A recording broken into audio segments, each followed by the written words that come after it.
E tendering का जो ये कानून है सरकार ने बहुत अच्छा काम किया है और मैं इसके पक्ष में हूँ। जो कमीशन खोरी का चक्कर होता है, जो कमीशन खोरी है, इस नियम से वो चीज़ बंद होगी। नहीं, दुश्मनी वाली बात क्या है, मैं अपने विचार रखने की स्वतंत्रता सबको है। भारत के संविधान ने सबको जो है अधिकार दिया है कि हम अपने अभिव्यक्ति है इस मुद्दे के ऊपर, ई टेंडरिंग के मुद्दे पर।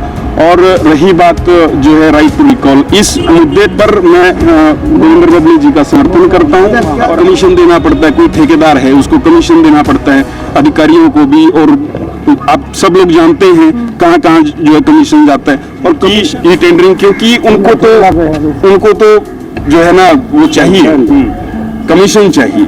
अब मैं सीधे शब्दों में कहूँ तो कमीशन जो लेने के लिए आगे बढ़ेंगे तो उस हिसाब से तो वो तो प्रदर्शन करेंगे।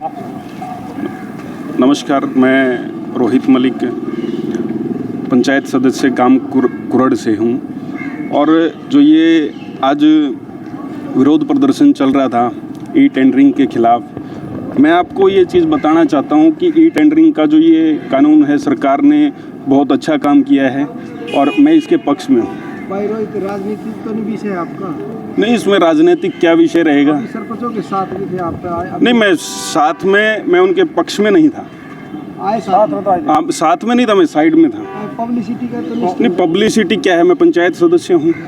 तो मैं इस चीज़ में कहूँगा कि मैं क्योंकि इसमें क्या होता है कि डायरेक्टली जो है इसमें जो कमीशन खोरी का चक्कर होता है, जो कमीशन खोरी है, इस नियम से वो चीज़ बंद होगी। और अभी कह रहे थे कि राइट टू रिकॉल का कानून जो है इसको वापस करने का, वापस क्यों करें? मान लीजिए कि कोई सरपंच महोदय हमारा काम ठीक नहीं कर रहा है तो उसको हटाने के लिए कोई प्रक्रिया तो होनी चाहिए। तो क्या आप कुरड़ गांव से संबंध रखते हैं? जी हाँ। गांव में के सरपंच को मना पाएंगे?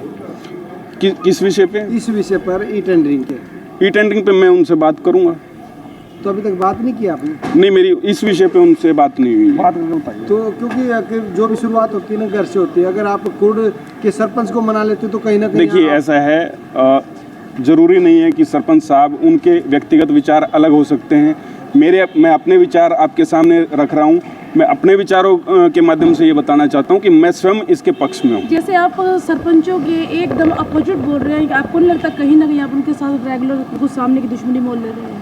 नहीं, दुश्मनी वाली बात क्या है, मैं अपने विचार रखने की स्वतंत्रता सबको है। भारत के संविधान ने सबको जो है अधिकार दिया है कि हम अपने अभिव्यक्ति है। जैसे सरपंच अभी कहते सरपंच एकता जिंदाबाद आप अलग हो रहे हैं, तो उससे क्या आपको लगता नहीं कोई दिक्कत होगी सरपंचों को? नहीं, इस मुद्दे के ऊपर, ई टेंडरिंग के मुद्दे पर, और रही बात जो है राइट टू रिकॉल, इस मुद्दे पर मैं देवेंद्र बबली जी का समर्थन करता हूं। और हरियाणा सरकार का आपके नजर से ई टेंडरिंग क्या है? ई टेंडरिंग का क्या है कि पहले जो है एक लिमिट सेट की हुई थी कि उसमें जो है सरपंच जो है अपनी इच्छा अनुसार जो है किसी को भी ठेका दे सकते थे।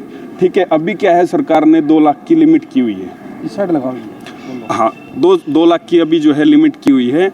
और 2 लाख की लिमिट है, उससे ज़्यादा का जो भी होगा वो ई टेंडरिंग के माध्यम से जो है ऑटोमेटिकली उसमें कोई भी ठेकेदार जो है उसमें ले सकते हैं। इसमें क्या होगा कि जो कमीशन खोरी का जो सिस्टम होता है वो उस पर चोट होगी। कमीशन नहीं मतलब जाएगा तो इससे ये है कि क्वालिटी में फ़र्क आएगा।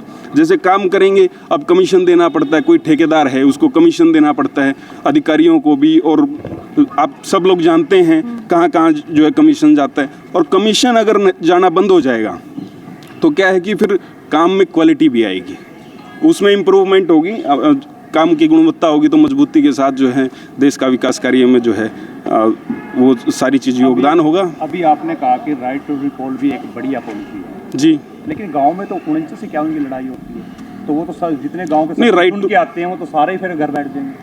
नहीं, घर राइट टू रिकॉल में आप बताइए इसमें गलत क्या है?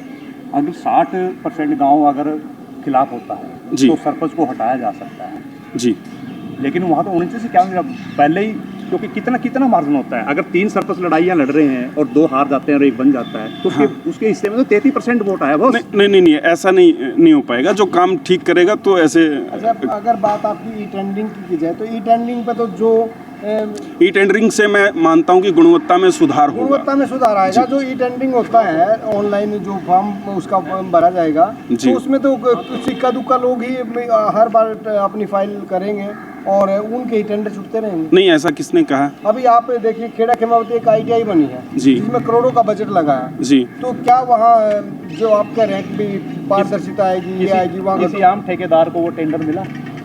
नहीं, उसकी लिमिट होती है ना। अब अपने ITI कहा कि वो बड़े बजट का होगा, ई टेंडरिंग से जाएगा और जो बड़े ठेकेदार हैं वो ले पाएंगे ना, उसका भी लिमिट होता है। वो सुचारू रूप से चालू भी नहीं है और वहाँ खस्ता हालत है। अगर आप देखिए, उस विषय पे मुझे जानकारी नहीं है, उस विषय पे मुझे जानकारी नहीं है। केवल ई टेंडरिंग के मुद्दे पे मैं बता सकता हूँ। ई टेंडरिंग का ये है कि इसमें गुणवत्ता सुधार, मेरी नज़र में, मेरे दृष्टिकोण से ये है कि गुणवत्ता सुधार की ओर का ये सरकार द्वारा उठाया गया एक महत्वपूर्ण कदम है। पड़ा कि सरकार का पक्ष लेके आप बात कर रहे हैं। नहीं, सरकार के पक्ष और विपक्ष वाली बात नहीं है। बात ये है कि हम सही और गलत का आपके डिसीजन ले नजरिए रहे से हैं। ये सब ठीक है, मतलब आपके नजरिए हाँ, मेरे नज़रिए से ये है कि कमीशन खोरी बंद होगी और ये सरकार द्वारा उठाया गया जो अरे आप अच्छा कदम है। और आप जो कह रहे थे कि सबसे दुश्मनी मोल लेने वाली, ऐसी बात नहीं है। अपने विचार रखने का मैम सबको अधिकार है, संविधान ने ताकत दी है, हम लोग अपने विचार रख सकते हैं। हम किसी के पक्ष में भी, विरोध में भी, और जो चीज़ हमें ठीक लगेगी तो हम ठीक कहेंगे सरकार की, और सरकार की ही कोई चीज़ अगर गलत हमें नज़र आती है तो हम उसके विरोध भी करते हैं, ऐसी बात नहीं है। ठीक है ना? क्या आपके नज़रिए से पूरे हरियाणा के सरपंचों को प्रोटेस्ट बंद कर देना चाहिए? नहीं, अगर उनको ठीक लगता है, उनके विचार से, अगर उनके विचार से ये लगता है उनको कि ई टेंडरिंग, क्योंकि उनको तो जो है ना वो चाहिए, कमीशन चाहिए। अब मैं सीधे शब्दों में कहूँ तो कमीशन जो लेने के लिए आगे बढ़ेंगे तो उस हिसाब से तो वो तो प्रदर्शन करेंगे। रोहित को भविष्य में हम राजनीति में देखें? नहीं, ऐसा कुछ नहीं है, कह नहीं सकते। सब पक्ष में बयान देने से सरकार के नोटिस में आने का मन तो नहीं है? नहीं, ऐसा नहीं है। देखिए, सरकार के नोटिस में नहीं, लेकिन मैं ये देवेंद्र बबली जी तक जो है, आदरणीय मंत्री साहब हैं, उन तक ये अपना विचार मैं पहुंचाना चाहता हूं कि ऐसी बात नहीं है कि सरपंच लोग इकट्ठे होके आ रहे हैं और यहाँ पे SDM साहब को ज्ञापन दे रहे हैं। इससे ये साबित नहीं हो जाता कि पूरी जनता ये चाहती है कि ई टेंडरिंग ना हो। आप सर्वसम्मति से बने थे कि चुनाव लड़के? चुनाव से बना। चुनाव से जी। और चुनाव की अगर बात की जाए तो बहुमत अब उस बारे में क्या सरपंचों के कहेंगे? पास है। सभी सरपंचों को चोर बोला गया, तो उस बारे में फिर क्या कहेंगे? नहीं, देखिए, जो गलत काम करता है वो इस शब्द के लायक हो सकता है, और जो ठीक काम करेगा तो उसको अच्छा ही बोला जाएगा।